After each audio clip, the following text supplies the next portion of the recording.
யாதும் ஊரே யாவரும் கேளீர். அம்மா அப்பா, காப்பா சார் மற்றும் நம் சொந்தங்கள் அனைவருக்கும் வணக்கங்கள். நான் உங்கள் ராஜநாடி ஜோதிடர் நித்யா. சொந்தங்களே, இன்னைக்கு நம்ம பார்க்க போற டாபிக், எடுத்துக்க போற கிரகம் புதன். ஓகேங்களா? புதன் ஒரு ஜாதகத்துல எங்கெல்லாம் முக்கியத்துவம் வாய்ந்த இடமா இருக்கும்? அதோட சொந்த வீடான மிதுனம், கன்னி, தனுசு மற்றும் மீனம். எதுக்கு தனுசுவையும் மீனத்தையும் எடுத்திருக்கிறோம்னா, நம்ம ராஜநாடி முறையில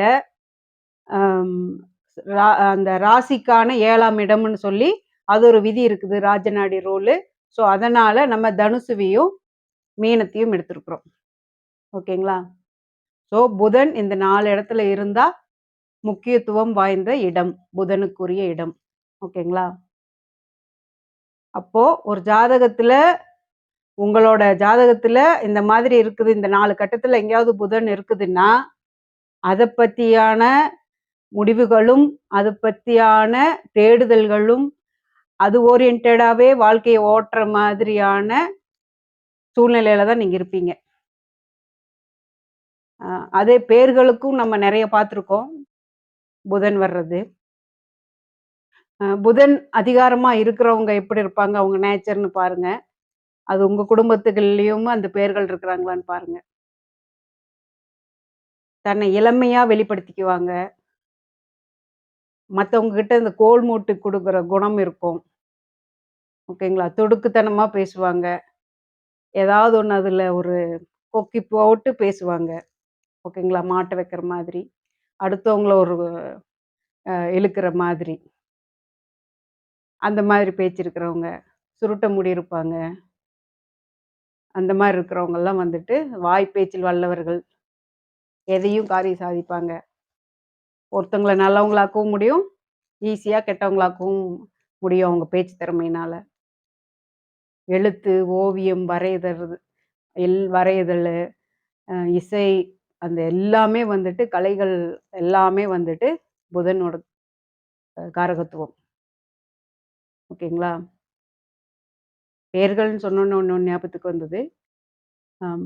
நம்ம இளையராஜா சார், இளையங்கிறதும் புதன் தானுங்க.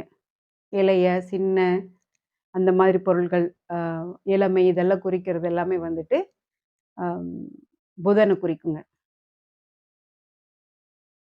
அப்புறம் இளையராஜாக்கு என்ன ஸ்பெஷலு? மியூசிக். அது புதன்.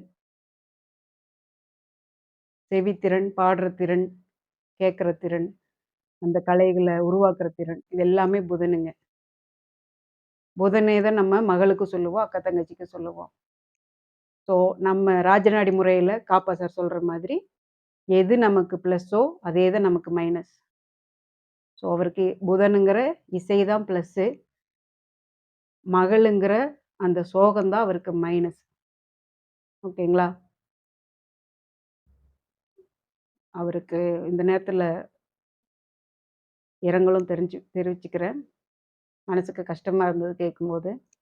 ஆனால் விதி என்னவோ அதுதான், இல்லைங்களா? இளைய, பால, அண்ட் தென் குமார், இவங்க எல்லாமே வந்துட்டு எது கலைகள் இது எல்லாமே ஆர்வமாக இருப்பாங்க. அவங்க கலைத்திறன் அவங்களுக்கு ப்ளஸ்ஸாக இருக்கும். சம்டைம்ஸ் மிஸ்கம்யூனிகேஷன், அவங்க சொல்ல வர்ற கருத்துக்களே வந்துட்டு அவங்களுக்கு எகெயின்ஸ்டாக திரும்பும். ஓகேங்களா? இதுதான் சொல்கிறது, இதுதான் புதனோட காரகத்துவம். ஓகேங்களா? நரம்பு பிரச்சனைக்கும் புதனை தான் சொல்லுவோம், ஸ்கின்னுக்கும் சொல்கிறோம், இந்த கேட்கும் திறனு, உணர்ற திறனு எல்லாமே வந்துட்டு புதன் தானுங்க. ஸோ ஒன்று ப்ளஸ் ஆகும்போது அதே தான் மைனஸும் ஆகும். நம்ம வாழ்க்கை அதை பார்த்தே அதை ஓடிட்டுருக்கோம். ஆனால் அதில் தான் நிறைய சறுக்கல்களும் இருக்கும், மனஸ்தாபங்களும் இருக்கும். அடுத்து புதனோட பெரிய ப்ளஸ் என்ன? அவங்க நல்லா கம்யூனிகேட் பண்ணுவாங்க, நல்லா எழுதுவாங்க, வரைவாங்க, அ அவங்க டீச் பண்ற லெவல்ல இருப்பாங்க. ஒரு புக் எழுதி வெளியிட்டு தன்னோட கருத்த வெளி உலகத்துக்கு கொண்டு வர அளவுக்கு இருப்பாங்க. நெறைய வக்கீல்கள் இருப்பாங்க. புதனோட ஆதிக்கத்துல. பேச்சு திறமை. சரிங்களா? இன்னைக்கு புதனோட காரகத்துவத்த பார்த்துட்டோம். இனி அடுத்தது வேறொரு கிரகம், அதோட காரகத்துவத்த பார்க்கலாங்க. நன்றி.